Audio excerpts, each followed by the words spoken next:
समावेशित शिक्षा नीति के तहत दिव्यांग बच्चों को सामान्य स्कूलों में सामान्य बच्चों के साथ शिक्षा देने के लिए बदलाव किए गए थे। इसके लिए 2016 में दिव्यांगजन अधिकार अधिनियम के तहत सामान्य बच्चों के स्कूल में दिव्यांगजन बच्चों की पढ़ाई को अनिवार्य किया था। लेकिन यहाँ दिव्यांगजन के पालकों और स्कूलों के बीच रुचि और जागरूकता में कमी की वजह से इस योजना को लेकर उदासीनता ही नजर आई। परंतु अब इंदौर कलेक्टर मनीष सिंह के प्रयासों और सख्ती के बाद शिक्षा विभाग और आनंद सर्विस सोसाइटी का अभियान रंग ला रहा है। इस अभियान के तहत दिव्यांग बच्चों को सामान्य स्कूलों में दाखिला दिलाने के लगातार सफल प्रयास किए जा रहे हैं। इस अभियान के तहत इंदौर में आनंद सर्विस संस्था और शिक्षा विभाग द्वारा शहर के दिव्यांगजन, खासकर दृष्टिबाधित मूक-बधिर बच्चों के सर्वे और सामान्य स्कूलों में दाखिले किए जा रहे हैं। वह अब तक 70 से 80 दिव्यांगजन बच्चों की भर्ती भी करा चुके हैं। हालांकि ज़्यादातर बच्चों को सरकारी स्कूलों में प्रवेश दिलाया गया है, लेकिन कुछ निजी स्कूल भी हैं जिन्होंने इस अभियान में बच्चों को एडमिशन देना शुरू कर दिया है। टीम स्कूलों में न सिर्फ बौद्धिक दिव्यांग बच्चों को भर्ती कराने के प्रयास कर रहे हैं, बल्कि बच्चों को पढ़ाने में मददगार भी बन रही है। दरअसल कलेक्टर मनीष सिंह ने कुछ माह पहले दिव्यांगजन बच्चों को सामान्य स्कूलों में एडमिशन न देने की शिकायतों के बाद जुलाई 2021 में बाकायदा एक आदेश जारी किया था, जिसमें साफ कर दिया गया था कि अगर निजी और शासकीय स्कूल प्रबंधन 6 से 18 वर्ष के दिव्यांग बच्चों को दिव्यांगजन अधिकार अधिनियम 2016 के अंतर्गत निःशुल्क एडमिशन नहीं देते हैं तो उन्हें 5 लाख रुपए तक का अर्थदंड देना पड़ सकता है। यही वजह है कि शिक्षा विभाग और आनंद सर्विस सोसाइटी मूक-बधिर संस्था के पुरोहित दंपत्ति अब तक शिक्षा विभाग और कलेक्टर मनीष सिंह के आदेश की मदद से 70 से अधिक दिव्यांग बच्चों के सामान्य, निजी और सरकारी स्कूलों में एडमिशन दिला चुके हैं। जी, दिव्यांग अधिकार अधिनियम 2016 में इस बात का प्रावधान किया गया, जो भी मूक-बधिर बच्चे हैं या किसी भी प्रकार से दिव्यांग हैं उनको सामान्य विद्यालयों में प्रवेश कराया जाए। और 25 जनवरी 2018 को मध्य प्रदेश शासन ने मध्य प्रदेश दिव्यांग जन अधिकार नियम भी इसके अंतर्गत लागू किए।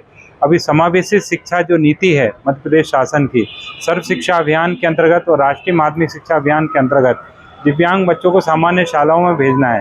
लेकिन सबसे बड़ी चुनौती थी कि मूक बधिर बच्चों को कैसे सामान्य बच्चों के साथ पढ़ाया जाए।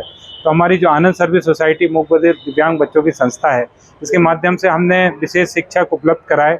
और अभी जो मूक बधिर बच्चे हैं, हम लोगों ने प्रारंभ जो शासकीय गांधीनगर हायर सेकेंडरी उच्चतर माध्यमिक विद्यालय है और शासकीय प्राथमिक एवं माध्यमिक शाला लिम्बोदागारी है, यहाँ से प्रारंभ किया है।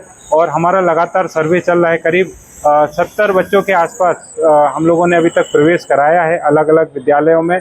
और शासकीय विद्यालयों के अलावा जो प्राइवेट विद्यालय हैं वहाँ पर भी हम कोशिश कर रहे हैं। इसमें राजाराम सेनानी स्कूल है कृष्णाबाग कॉलोनी में, वहाँ भी मूक बधिर बच्चों को इंटीग्रेट कराया जा रहा है। इसके अलावा जो डाउन सिंड्रोम बच्चे हैं, मानसिक रूप से दिव्यांग, बौद्धिक दिव्यांग बच्चे हैं, उनके लिए भी हम कोशिश कर रहे हैं, क्योंकि अभी जो मूक बधिर या मेंटली चैलेंज बच्चों के अलग स्कूल हुआ करते थे, अब सामान्य बच्चों के साथ जोड़ना एक चुनौती है, जिसके लिए हमारी संस्था आनंद सर्विस सोसाइटी, जिला प्रशासन इंदौर, जिला शिक्षा केंद्र, डीओ, जिला शिक्षा अधिकारी कार्यालय, सामाजिक न्याय विभाग के साथ समन्वय से ये हम कार्य कर रहे हैं।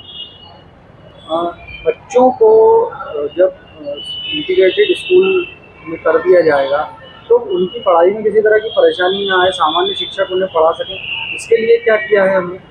अभी सर्व शिक्षा अभियान के अंतर्गत ब्रेल लिपि की ट्रेनिंग सामान्य स्कूल के शिक्षकों के लिए और सांकेतिक भाषा का प्रशिक्षण भी प्रारंभ किया गया है, ताकि सामान्य जो शिक्षक हैं वो भी इन लोगों की लैंग्वेज को समझें।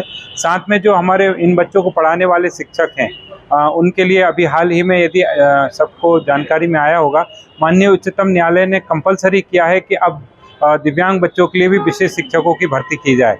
तो वह भी पहल चल रही है। साथ में हमारी संस्था के द्वारा ये विशेष शिक्षक उपलब्ध कराए जा रहे हैं ताकि बच्चे पढ़ सकें। उसका एक ही उद्देश्य है कि समाज की मुख्य धारा में आएँ, ये अलग थलग अपने आप को ना महसूस करें, किसी तरह की हीन भावना से ग्रसित ना हो, और तभी आगे जाकर ये डॉक्टर, इंजीनियर या बड़े बड़े जैसे दृष्टि दिव्यांग जितने भी हैं वो IAS तक बन चुके हैं। हमारा कोशिश है कि मूक बधिर लोग भी IAS बने या बड़े सिविल सर्विसेज में अच्छे बड़े बड़े उच्च पद तक जाएं। इसके लिए हमारी पहल जारी है और लगातार चलती रहेगी। कितने लोगों की टीम काम कर रही है अभी इस अभियान में? हमारे पास करीब 10 लोगों की टीम है जो अलग अलग स्तर पे प्रयास कर रहे हैं। हम लोगों ने अपना नंबर भी सबको बताया है कि कहीं किसी भी मूक बधिर बच्चे को या बौद्धिक दिव्यांग बच्चे को किसी भी प्रकार से कहीं किसी भी सामान्य विद्यालय में दिक्कत आ रही है, वो हमें संपर्क करें, हम उनकी मदद करेंगे। आपका नंबर बोलेंगे? ज्ञानेंद्र पुरोहित, मोबाइल नंबर 9425053971। स्कूलों में बच्चों को पढ़ाने में कोई परेशानी ना आए, इसके लिए उन्हें वॉलंटियर्स की टीम भी उपलब्ध कराई जा रही है। इंदौर से देवेंद्र मालवीय की रिपोर्ट।